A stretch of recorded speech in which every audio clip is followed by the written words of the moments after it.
University, Beijing.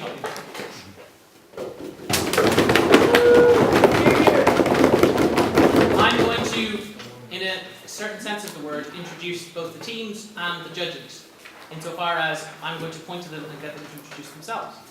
So, first of all, in the chair is myself, Michael Curie. To my right, I have me, Gerard. Celia? Arman.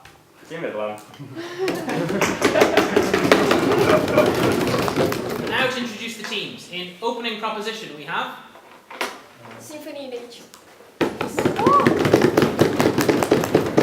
In opening opposition we have Bo. In closing government we have Karen Medina. and in closing opposition we have Panama Papers. speeches will be 7 minutes in length, and without further ado, I call upon the Prime Minister to open the case that stands in their name. Hear, hear.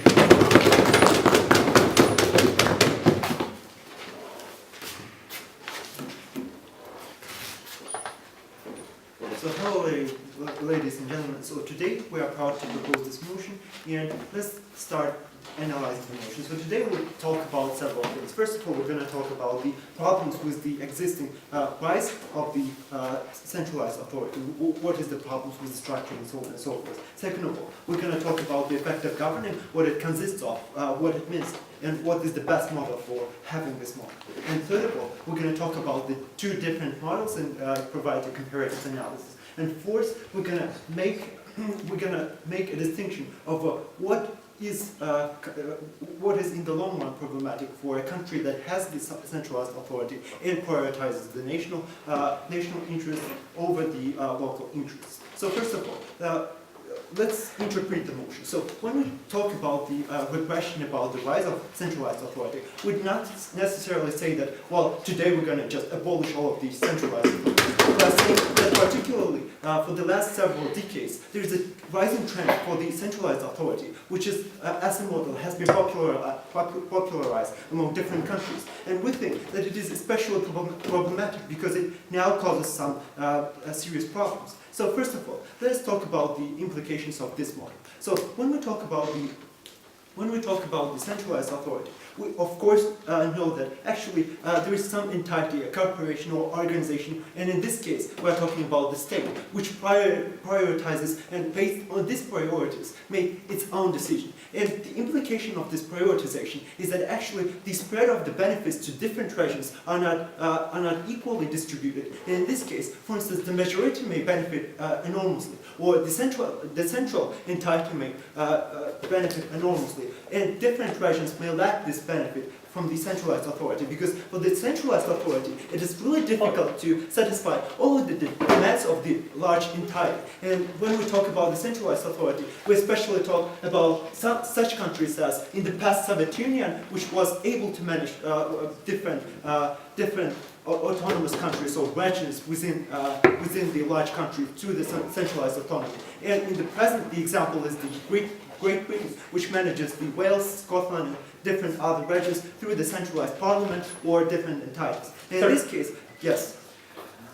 You're saying that the state prioritizes some things to achieve a certain ends. Do you really believe that those regions which are like underrepresented in your case do not benefit from achieving those ends? Well, actually, the real implication is that, for instance, Scotland may not necessarily benefit from the centralized decision of the London, for instance, that London made for the national somehow interest, while the Scotland may not necessarily decide to support this national interest. And in the case when we propose the future model, which I will describe in the future, actually we give an opportunity to local regions to decide for themselves whether they support this national initiative, this national interest, and so on and so forth, so that it would be much more efficient for the country as a whole. And second of all, a big problem is the bureaucracy itself. When we talk about bureaucracy, we know that actually decisions and adjustments are really difficult to make, because actually in order to address the problems in one country, in one region, you have to be able to not to harm other regions' interests, not to harm the situation in some other regions, and actually come up with a solution that will somehow be okay for most of the regions, or will be the least harmful. So in this case, actually, we truly believe that when we have a large entity that tries to address all of the problems, it often fails to do so. But second of all, let's talk about the effective governing. So what comprises effective governing?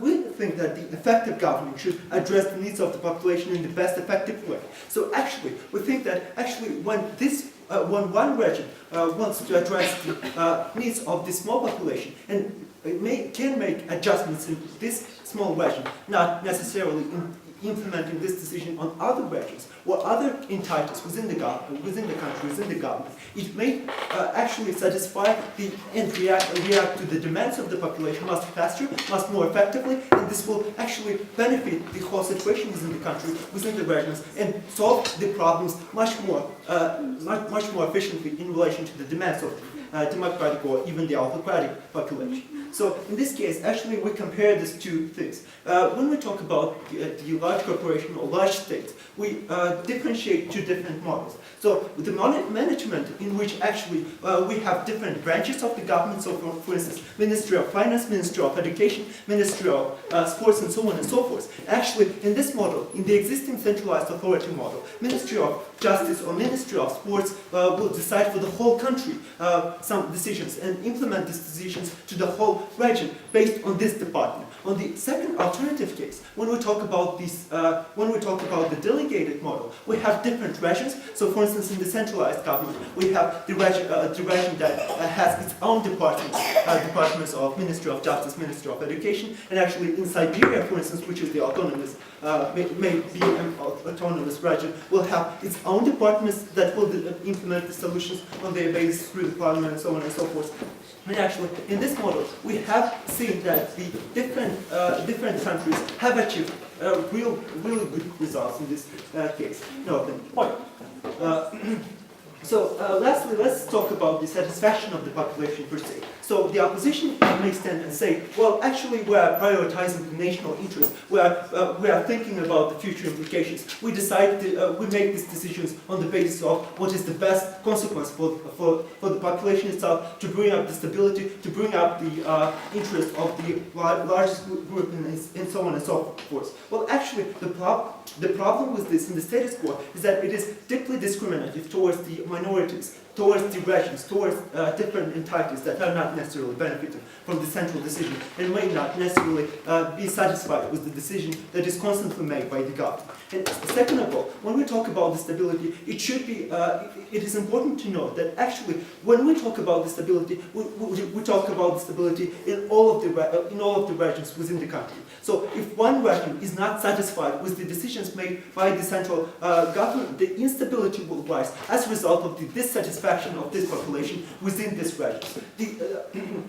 The last minute. So in this case, actually, when we want to address the issues of the whole country in the maximum potentially effective way, we have to address it in different small dimensions so that it would not take a large efforts from the centralized authority, and at the same time would be effective to different regions and address the problems of different populations that have different interests. We have to understand that the second one, when different regions make the decisions for themselves and implement the new models for themselves, it will be much more effective and much more accurate for the whole country per se. For those reasons, we are proud to propose this.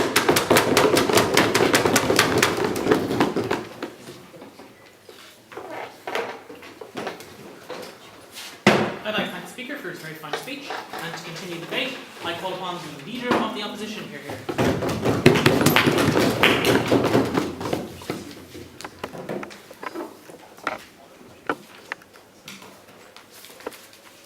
Opening government, we are still waiting for the argument about the case comparison analysis that you promised that you will bring, and we hope that on the second speech that you are here.